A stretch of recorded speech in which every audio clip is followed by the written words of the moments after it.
सवेदा में खूनरेजी झड़पों के बाद शाम और इसराइल में 48 घंटे की जंग बंदी। शाम के सूबे सवेदा में दरवाज़ा और बदू कबाइल के दरमियान एक हफ्ते से जारी खून रेजा झड़पों के बाद अमरीका की सालसी से शाम और इसराइल ने आर्जी 48 घंटों की जंग बंदी पर इत्तेफाक कर लिया है।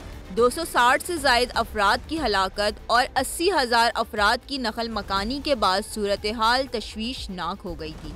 इसराइल की जानिब से दमिश्क में वजारत दिफा और सवेदा में शामी अफवाज पर फ़िज़ाई हमलों के बाद हालात मज़ीद कशीदा हो गए थे। इसराइल ने दरवज़ अक़लियत के तहत तहफ़्फ़ुज़ का दावा करते हुए मुदाखलत की है, जबकि शामी सदर अहमद अल-शरा ने इसराइली दाखिली उमूर में मुदाखलत करार दिया।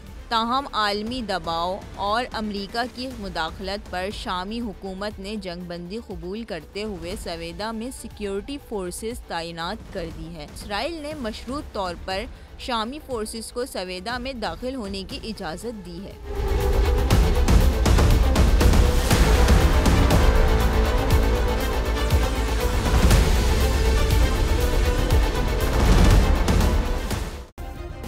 सब्सक्राइब करें और बेल दबाएं ताकि कोई खबर रह न जाए।